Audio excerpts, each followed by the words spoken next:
Hello Oilers fans, Austin here, and welcome back to another video. This is just a quick little news update. There hasn't been a whole lot of major news going on in the NHL or regarding the Edmonton Oilers after what was a whirlwind, like 10, 12-day span last week and the week before with the whole offer sheet situation with the St. Louis Blues. However, I did want to touch on a couple of the pro tryout rumors that have been going around, especially with the media reporting on it, Frank Saravalli, Bob Stauffer, that sort of thing.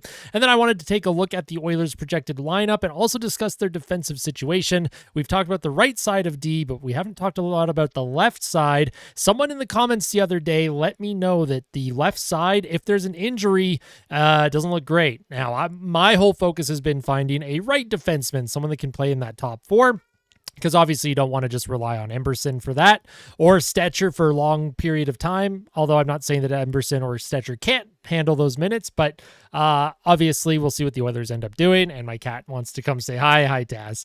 He wants to be part of the video today. He's a good luck charm, so maybe that means there's something good happening behind the scenes right now. If you end up enjoying today's video, make sure you hit like. If you really like it, make sure you hit subscribe, and of course, let everyone know about the channel if you haven't yet. We're growing a great community here, and everyone's support has been amazing. Thank you for all the support and comments on the bold predictions video that I put out yesterday. If you missed that, I will put it in the description down below, the link for that. So let's jump into the pro tryout rumor and media reports. So Frank Saravalli, he tweeted yesterday, UFA update. Oilers are pursuing the market for a right shot D, including Justin Schultz, Tyson Barrie, and Kevin Shattenkirk, among others. Now, I don't know if this means that the Oilers have formally offered tryout opportunities for all of these players, or if they've just reached out to these players' specific camps, their agents, just to kind of see, engage what's going on here. If Kevin Shattenkirk was part of this, I would recommend the Oilers not give him an opportunity to make the team. No offense to Kevin Shattenkirk, good vet, Stanley Cup champion with those St. Louis Blues in 2019, I believe.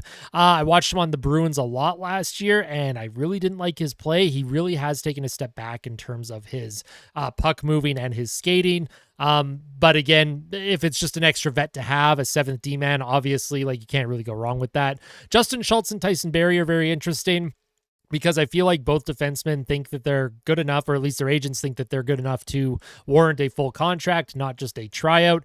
And I would likely also agree with that. I think Justin Schultz still has a lot to give. His stats weren't amazing on Seattle last year, but his plus minus was destroyed from horrible goaltending. It wasn't really Justin Schultz's fault. He didn't have like terrible underlying metrics. So Justin Schultz is someone that I would probably have time for. Tyson Barrie, I'm not sure. The ship might have sailed. I did do a video on Tyson Barrie possibly returning to the Oilers. Again, this is a situation where, I'm not entirely against it, but I would rather they get a true bona fide top four D-man.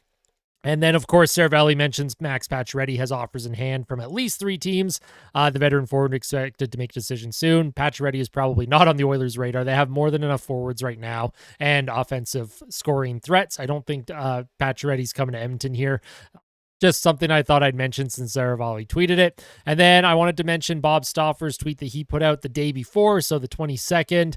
Wouldn't surprise me if the Oilers are exploring the option of adding another right shot D. Of course, this is something that continues to be reported in Edmonton, or bringing in someone on a pro tryout that can play left D and right D. Now, Bob Stauffer, this was another reason why I wanted to look at the left D situation for the Oilers. Edmonton could also end up targeting a second pairing right D at the deadline with the accrued cap space that they will have. Now, obviously, they have about almost $1 million in cap space. It's like $950,000 after the trade of Cody Ceci and then not matching those offer sheets. As the season progresses, that accrues over time. And then by the trade deadline, that will amount to roughly $4 million worth of space that they can acquire someone with, which would be fantastic. So moving on from that, we're going to move on to the projected lineup, potential PTOs. And let's look at the left defense situation. So Ekholm, Nurse, Kulak, those are your top 3 defensemen on the left side, and then Gleason. So if there's ever an injury to Ekholm or Nurse, the defensive depth took a major hit with Broberg leaving, that left shot D-man. Obviously, Gleason last year in training camp, he showed really well. He played really well down in the minors as well, but I think it would be a good idea to not only target a right defenseman, also target a veteran, probably depth left D as well. Someone that can step in and eat minutes in case an Ekholm or a Nurse gets injured. Darnell Nurse, he seems to be pretty healthy until the playoffs. He seems to get injured during the postseason, but maybe if Darnell Nurse is someone that you want to limit minutes, hits when you head towards the playoffs. You know, I know the NHL is not like the NBA. You usually aren't resting too many guys before the postseason. And then Matthias Ekholm, of course, he's not getting any younger either. You just never know. You can't predict these sorts of things that happen in hockey. Injuries happen all the time. So, you know, if Nurse or Ekholm gets hurt, do you want Kulak stepping up in a top 4 role? Do you want Gleason stepping up there?